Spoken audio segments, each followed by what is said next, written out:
Imagine yourself in a remote, windswept mountain range, far from any city, far from any known history. You're part of an archaeological expedition, and you've just stumbled upon a network of caves. But something is wrong. The entrances are too clean, too square, as if they were cut into the rock by a machine. Inside, the air is cold and still. In the faint beam of your flashlight, you discover rows of graves. But the skeletons within are unlike any you've ever seen. They are small, frail, barely over a meter tall, with delicate limbs and skulls that are impossibly large and elongated. On the cave walls are petroglyphs, crude but clear depictions of the sun, the moon, and stars, all connected by lines, as if mapping a journey. And then you find them. Stacked in dusty piles are hundreds of stone discs, each about 30 centimeters in diameter, with a perfect hole in the center. A fine, spiral groove runs from the hole to the outer rim, almost like a phonograph record. You run your finger along the groove and realize it isn't just a pattern. It's writing, a microscopic script of a language that has never been seen on Earth. What story do these records hold? What beings did these strange skeletons belong to? And who carved these impossible objects, these chronicles in stone, and left them in a forgotten cave 10,000 years before the dawn of recorded history? In the next few minutes, I'll take you through the global mystery of these ancient discs, from the confiscated Dropa stones of China, to the undecipherable Phaistos disc of Crete, and the legendary lost sun disc of the Inca, and by the end, you may find yourself questioning everything you thought you knew about technology, communication, and humanity's true origins. From a conventional historical perspective, the idea of a shared, advanced technology spanning multiple ancient cultures is seen as highly improbable, if not impossible. The mainstream narrative tells us that civilizations developed in relative isolation, separated by vast oceans and insurmountable geographical barriers. The Incas of South America had no contact with the Minoans of Crete. The Minoans had no knowledge of the early dynastic cultures of China. Therefore, any similarities in their artifacts or mythologies are typically explained away as coincidence, convergent cultural evolution, or the result of universal human archetypes manifesting in similar ways. A disc, in this view, is a simple, powerful symbol. It represents the sun, the moon, the wheel of life, the cycle of seasons. It's an easy shape to create and a natural one to imbue with religious or cosmic significance. The intricate carvings on the Phaistos disc are seen as a unique, localized script that we simply haven't cracked yet. The stories of the Dropa stones are dismissed as a well-documented hoax from the 20th century. And the legends of a golden sun disc in Peru are considered just that, legends, myths created to explain the divine right of kings and the power of an empire. But what if this view is incomplete?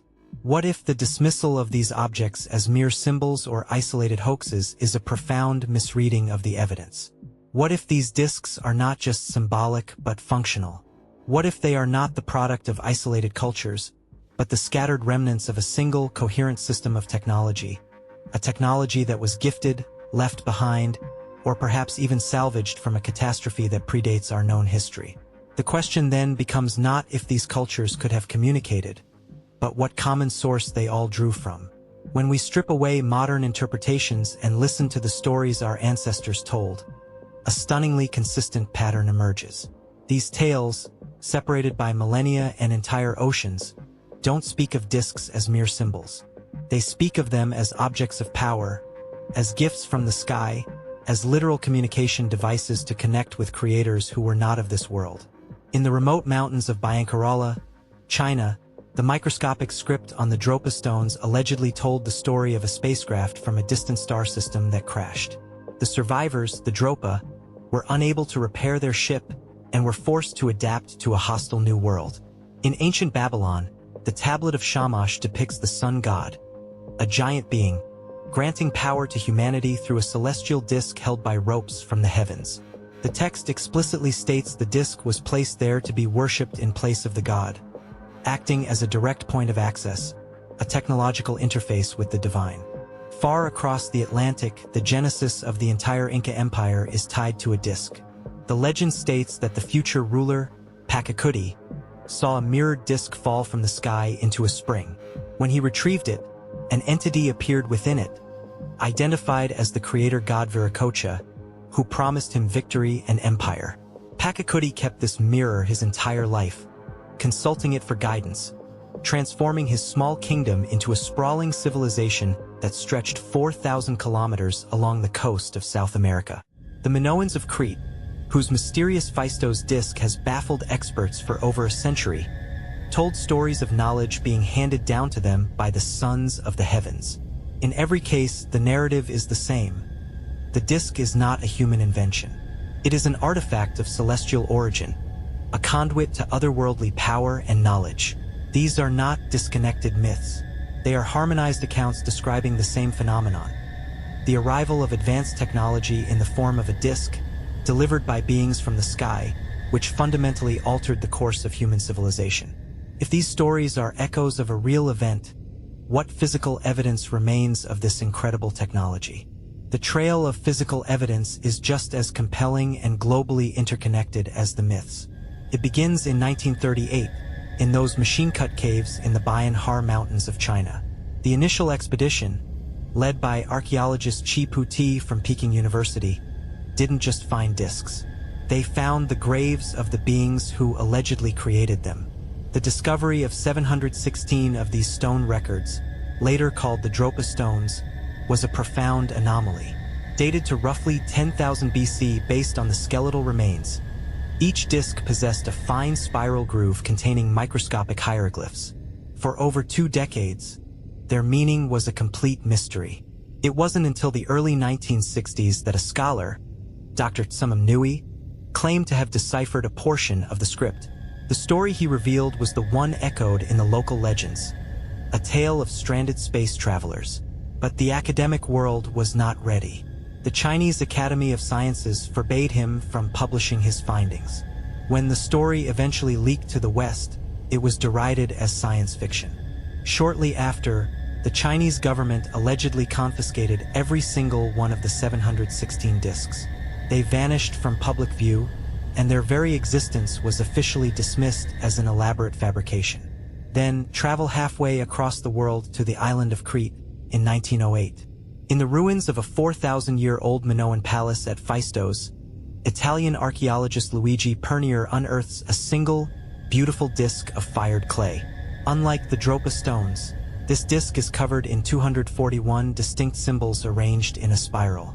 But the mystery is just as deep. Analysis of the clay proves it is not from Crete. The language is completely unknown, unrelated to any known Minoan or Greek script.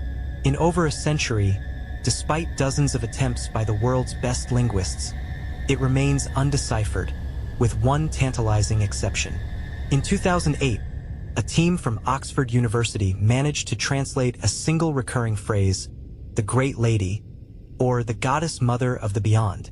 But the most impossible feature of the Phaistos disc is how it was made.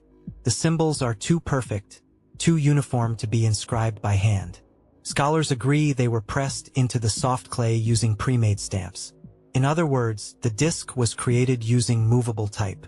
This is a technology that Johannes Gutenberg is credited with inventing in Europe nearly 3,000 years later.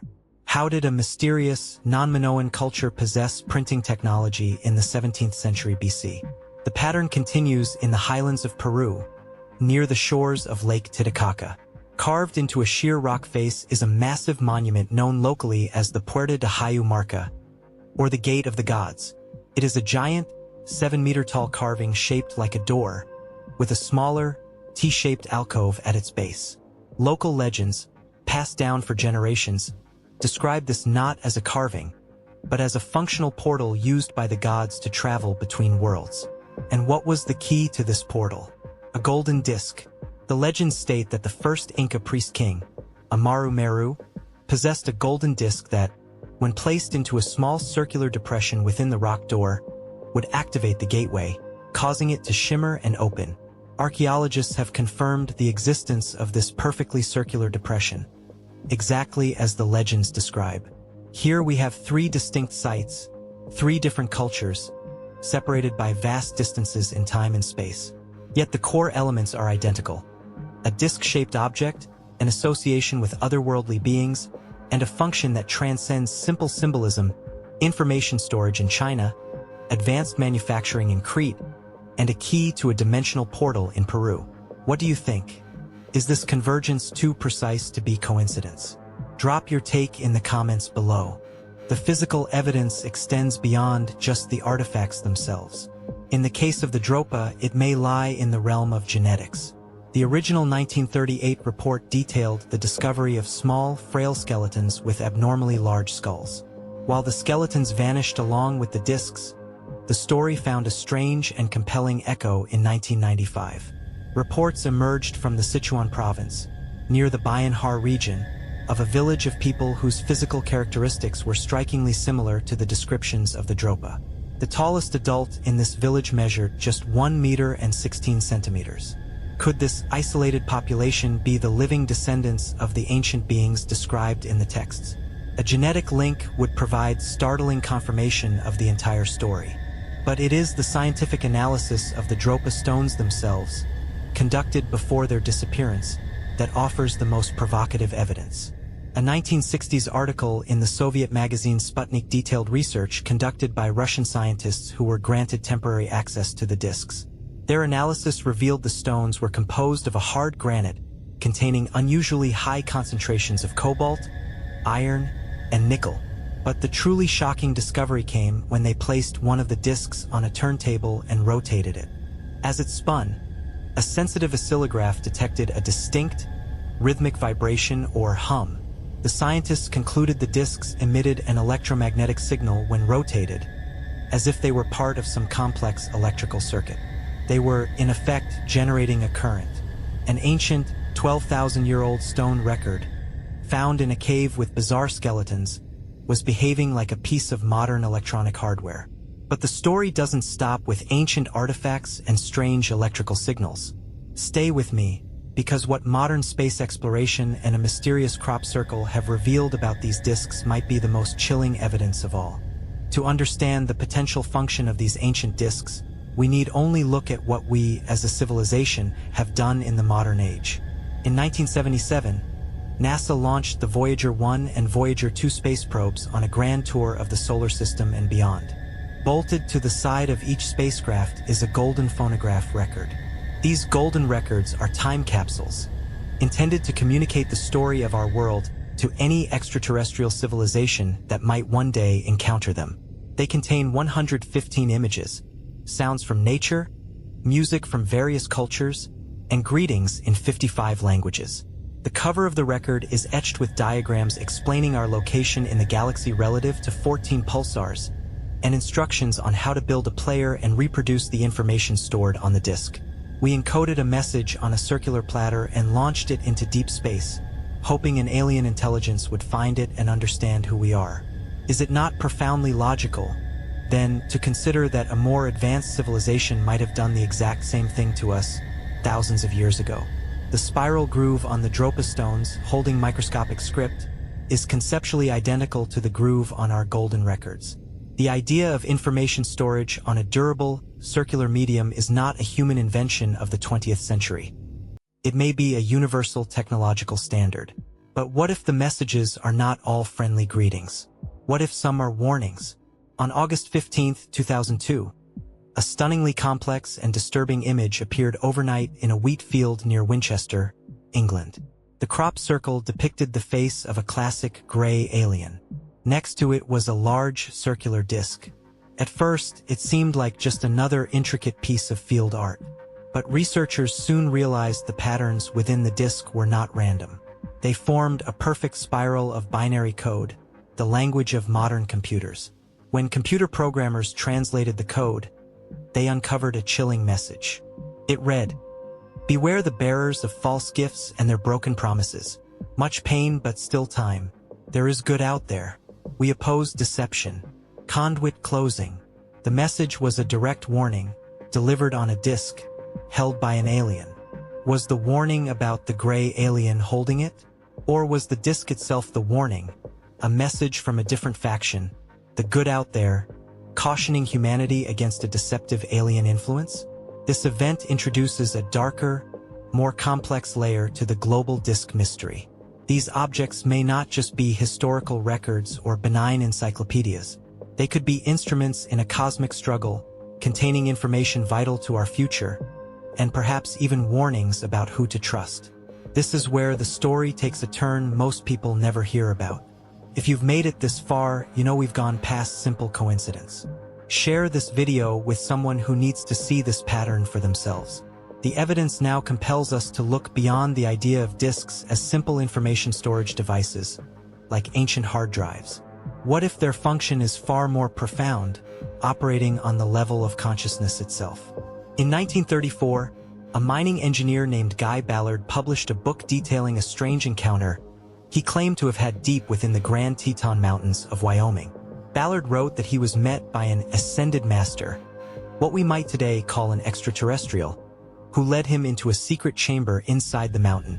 There, he was shown a massive circular object, a large disk that emitted a soft light. The entity explained that this was a guiding apparatus that could influence the thoughts and actions of people on the surface. Ballard's story is easy to dismiss as fantasy, but it aligns perfectly with the other legends. The Incan Emperor Pachacuti consulted his disk for guidance. The Babylonian disk of Shamash was a focal point for divine communication. What if this guidance is not metaphorical, but literal and technological? Consider the materials. The most powerful and revered disks in ancient legends, like the sun disk of the Incas, were said to be made of a special kind of gold. Gold is not just a shiny, valuable metal. It is one of the most efficient electrical conductors known to science, highly resistant to corrosion, and possesses unique molecular properties. Some physicists and consciousness researchers theorize that certain crystalline structures, particularly in metals like gold, can act as resonators or tuning forks for a hypothetical field of consciousness. In this view, a precisely crafted golden disc could act as an antenna, not for radio waves but for thought itself. It could receive, amplify, and perhaps even transmit information telepathically. A high priest or shaman, trained to enter specific mental states, could access the disc, receiving guidance or influencing events, just as the legends describe. The disc would not be a dead object, but an active, intelligent interface. This leads to an even more startling possibility. Perhaps the discs themselves are, in some sense, alive. Perhaps they are imbued with an artificial or even a biological extraterrestrial intelligence, designed to project influence, to seed ideas, and to guide the development of a civilization without ever revealing their true nature. We may not be the ones reading the discs. The discs may be the ones reading us. From the mountains of China to the temples of Peru, from the palaces of Crete to the digital code in an English wheat field, the disc emerges as the single most persistent and enigmatic artifact in the story of our hidden history. It is a form that transcends culture and time, always linked to the same cluster of ideas. Creators from the stars, advanced knowledge, divine communication, and world-altering power. The mainstream account asks us to believe that all of this is a series of unrelated coincidences, hoaxes, and misinterpreted myths. But the alternative theory suggests something far more cohesive and profound. It suggests that these discs are the scattered components of a legacy, a technology deliberately left on our planet. Some may be records, libraries of stone and gold holding the history of our starfaring ancestors. Others may be tools, keys to unlock doorways in space-time, or instruments to heal and alter reality. And some, as the Crabwood message warns, may be instruments of deception. The tragedy is that the most important physical evidence, the 716 Dropa stones, have been confiscated and hidden. The great sun disk of the Incas was spirited away to protect it from conquistadors and has never been found. We are left with fragments, legends, and tantalizing clues. But the message is clear. Our history is not what we have been told. The gods of our ancestors were not ethereal spirits. They were physical beings who wielded a technology we are only now beginning to comprehend. These discs are the key. They are a bridge between our world and the worlds beyond, waiting for us to finally learn their language and reclaim our cosmic heritage. In our next investigation, we'll dive beneath the waters of Lake Titicaca to search for the lost sun disk of Coricancha, explore the vast network of subterranean tunnels beneath Cusco where it may have been hidden, and analyze declassified documents that hint at what modern governments know about these powerful artifacts. Subscribe and turn on all notifications so you don't miss it. The truth is out there waiting to be found.